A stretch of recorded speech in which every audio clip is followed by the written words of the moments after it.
آج ہم پاکستان کے آئین کے ایک بہت ہی دلچسپ حصے پر بات کر رہے ہیں، وہ حصہ جو پالیسی کے اصول کہلاتا ہے۔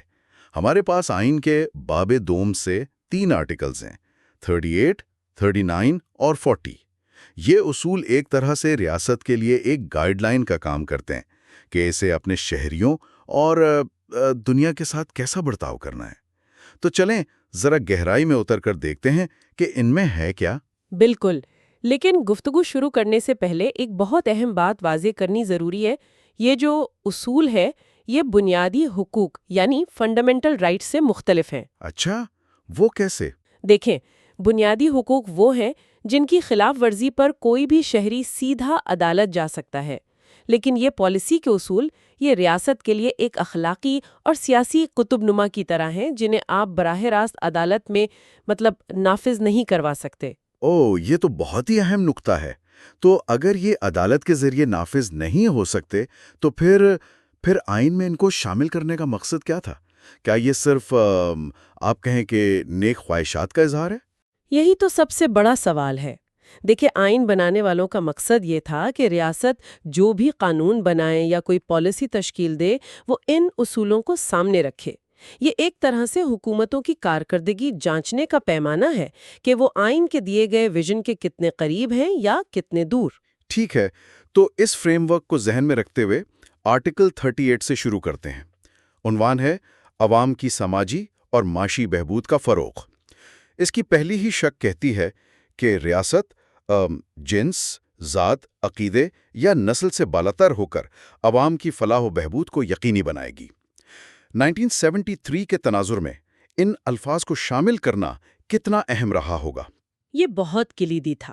آپ دیکھیں کہ اس وقت ملک 2 لخت ہو چکا تھا اور معاشرے میں لسانی اور نسلی تقسیم گہری تھی۔ ایسے میں یہ کہنا کہ ریاست سب کی ہے اور بلا تفریق سب کی فلاح کا کام کرے گی، یہ قومی یکجہتی کی طرف ایک بہت بڑا قدم تھا۔ لیکن آئین یہاں صرف اعلان پر نہیں رکتا۔ یہی تو اس میں سب سے دلچسپ بات ہے۔ یہ بتاتا ہے کہ فلاح ہوگی کیسے۔ 2 باتیں خاص طور پر قابل غور ہیں۔ پہلا، دولت اور پیداوار کے ذرائع کو چند ہاتھوں میں جمع ہونے سے روکنا، اور دوسرا، آجروں اور ملازمین اور زمینداروں اور کرایہ داروں کے درمیان حقوق کا منصفانہ تعین کرنا۔ اور یہ جو دوسرا نقطہ ہے نا، یہ بہت اہم ہے، کیونکہ یہ صرف سرمایہ اور محنت کے صنعتی تصادم کی بات نہیں کر رہا، بلکہ زمینداروں اور کرایہ داروں کا ذکر کر کے یہ پاکستان کے جاگیردارانہ نظام کو بھی براہ راست مخاطب کر رہا ہے۔ یہ آئین کی طرف سے معاشی طاقت کے ڈھانچے کو بدلنے کی ایک واضح کوشش تھی۔ لیکن کیا دولت کے ارتکاز کو روکنا ایک آزاد مارکیٹ کی معیشت کے اصولوں کے خلاف نہیں جاتا؟ آئین یہاں کس قسم کے معاشی ماڈل کی طرف اشارہ کر رہا ہے؟ کیا یہ سوشلسٹ ہے یا کوئی ملا جلا نظام؟ یہ ایک بہترین سوال ہے۔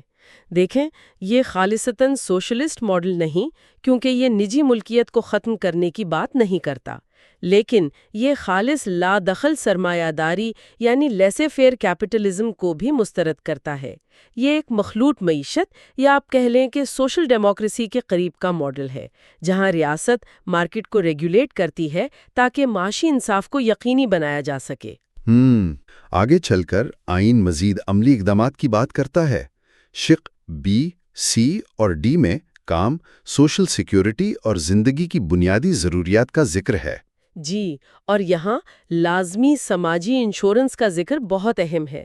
یہ کوئی نیا تصور نہیں تھا، یہ جرمنی میں بسمارک کے ماڈل سے متاثرہ ایک نظام ہے جہاں ریاست، آجر اور ملازم تینوں مل کر ایک فنڈ میں حصہ ڈالتے ہیں۔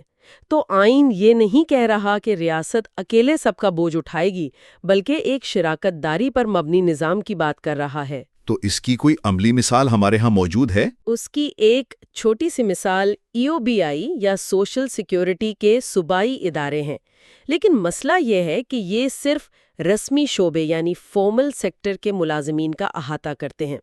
ہمارے ملک کا ایک بہت بڑا حصہ جیسے کسان، دہاڑی دار مزدور یا چھوٹے دکاندار، وہ آج بھی اس آئینی وعدے کے دائرے سے باہر ہیں۔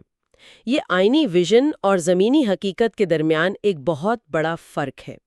اور پھر شقے ڈی میں خوراک، لباس، مکان، تعلیم اور طبی امداد کی فراہمی کا وعدہ ہے۔ ان لوگوں کے لیے جو کام نہیں کر سکتے۔ یہ تو ایک مکمل فلاحی ریاست کا خواب لگتا ہے۔ بالکل، اور یہ خواب صرف پاکستان کا نہیں تھا۔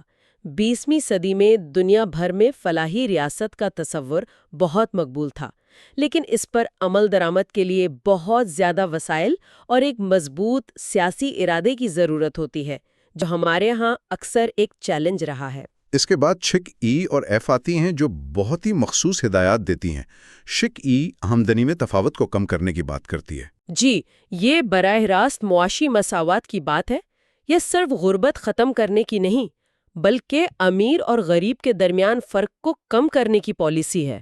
یہ ایک بہت ترقی پسند سوچ ہے جسے آج کل ماہر معیشت تھامس پیکیٹی جیسے لوگ دوبارہ دنیا کے سامنے لا رہے ہیں۔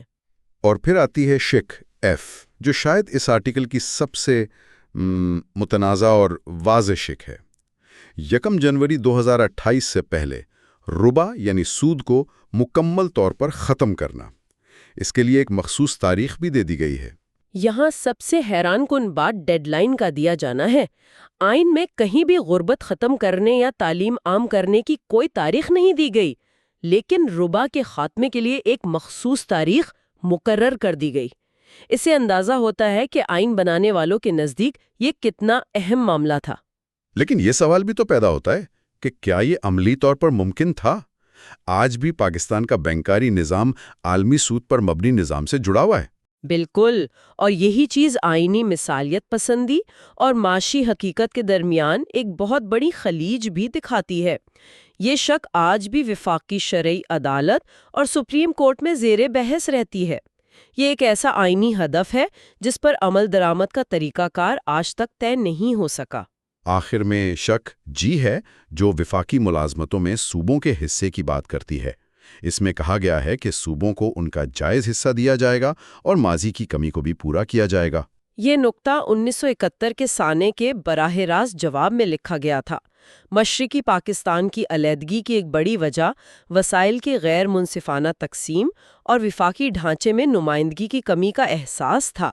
یہ شق اس بات کو یقینی بنانے کی کوشش ہے کہ ملک کی تمام اکائیاں خود کو نظام کا حصہ سمجھیں اور کسی میں احساس محرومی پیدا نہ ہو۔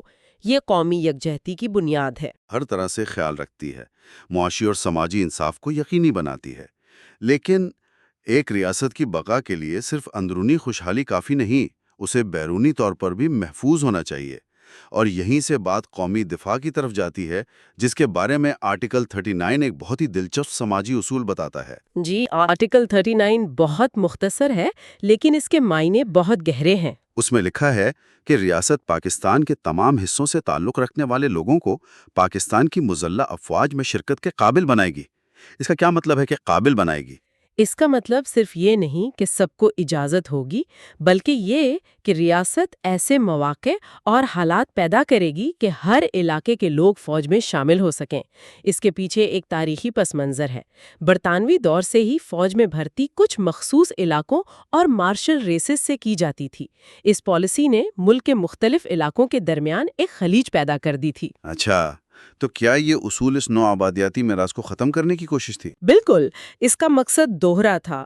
ایک، قومی دفاع کو کسی ایک علاقے یا گروہ کی ذمہ داری نہ سمجھا جائے، بلکہ یہ ایک قومی فریضہ بنے۔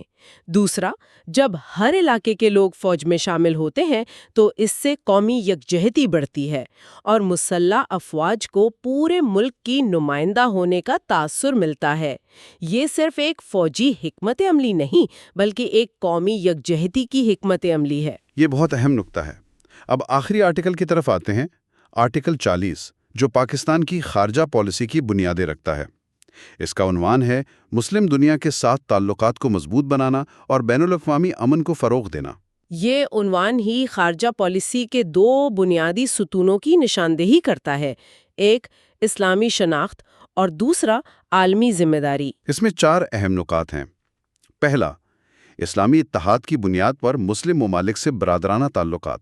دوسرا، ایشیا، افریقہ اور لاطینی امریکہ کے عوام کے مشترکہ مفادات کی حمایت۔ یہ دونوں نکات مل کر پاکستان کو تیسری دنیا، یا جسے آج کل گلوبل ساؤتھ کہتے ہیں، اس کے ایک اہم رکن کے طور پر پیش کرتے ہیں۔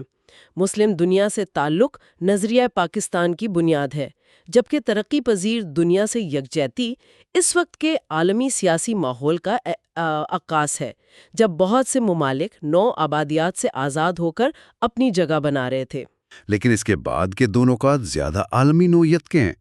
ایک تو بین الاقوامی امن و سلامتی کو فروغ دینا اور تمام قوموں سے دوستانہ تعلقات استوار کرنا، اور دوسرا بین الاقوامی تنازعات کو پرامن طریقوں سے حل کرنے کی حوصلہ افزائی کرنا۔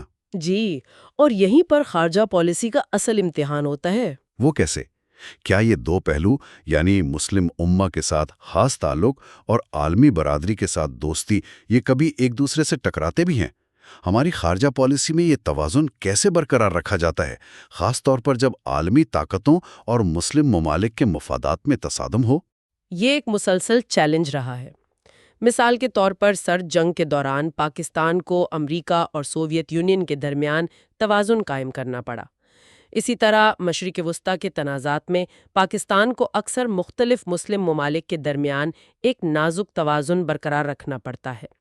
آئین ایک مثالی سمت تو دیتا ہے، لیکن عملی خارجہ پالیسی ہمیشہ قومی مفادات اور عالمی حقائق کے تحت تشکیل پاتی ہے۔ یہ آرٹیکل ایک خواہش کا اظہار ہے، ایک ایسی راہ جس پر چلنے کی کوشش کی جاتی ہے۔ تو اس کا مطلب ہے کہ ہماری خارجہ پالیسی کی بنیاد نظریاتی بھی ہے اور عملی بھی، اور ان دونوں کے درمیان ہمیشہ ایک کشمکش رہتی ہے۔ بالکل، یہ آرٹیکل پاکستان کو ایک ایسے ملک کے طور پر پیش کرتا ہے جو اپنی اسلامی اور ترقی پذیر دنیا کی شناخت پر فخر کرتا ہے، لیکن ساتھ ہی اقوام متحدہ کے چارٹر کے اصولوں پر کاربند رہتے ہوئے ایک ذمہ دار عالمی شہری کے طور پر بھی اپنا کردار ادا کرنا چاہتا ہے۔ تو آج ہم نے آئین کے ان 3 رہنما اصولوں پر بات کی۔ آرٹیکل 38 ایک جامع فلاحی ریاست کا ایک انتہائی پرامید نقشہ کھینچتا ہے۔ آرٹیکل 39 قومی دفاع میں پورے ملک کی شرکت کے ذریعے قومی یکجہتی کو فروغ دینے کی بات کرتا ہے، اور آرٹیکل 40 ایک متوازن خارجہ پالیسی کی بنیاد رکھتا ہے جو نظریاتی وابستگی اور عالمی امن دونوں کو اہمیت دیتی ہے۔ جی، یہ تینوں آرٹیکلز مل کر ایک ایسے پاکستان کا تصور پیش کرتے ہیں جو اندرونی طور پر منصفانہ اور خوشحال ہو اور بیرونی طور پر پرامن اور باوقار ہو۔ یہ آئین کا وہ خواب ہے جس کی تعمیر کی ذمہ داری ریاست پر عائد ہوتی ہے۔ یہ تمام اصول واقعی ریاست کے لیے ایک رہنمائی کا کام کرتے ہیں۔ جی، اور یہاں ایک آخری خیال سوچنے کے لیے چھوڑا جا سکتا ہے۔ ہم نے شروع میں بات کی کہ یہ اصول عدالت میں نافذ نہیں کیے جا سکتے، تو پھر ان پر عمل درآمد کیسے یقینی بنایا جائے؟ اس کا جواب شاید سیاسی عمل میں ہے، یعنی عوام اپنے نمائندوں کا انتخاب کرتے وقت یہ دیکھیں کہ کون سی سیاسی جماعت یا امیدوار آئین کے ان فلاحی مساوات پر مبنی اور پرامن اصولوں پر عمل کرنے کا حقیقی ارادہ اور منصوبہ رکھتا ہے۔ شاید ان اصولوں کی اصل عدالت پارلیمنٹ اور بیلٹ باکس ہے، نہ کہ کوئی اور ادارہ۔ You are watching Legal Gupshup and GK with MD, your source for legal, historical, and breaking news. Don't forget to like, subscribe, and share for more informative content.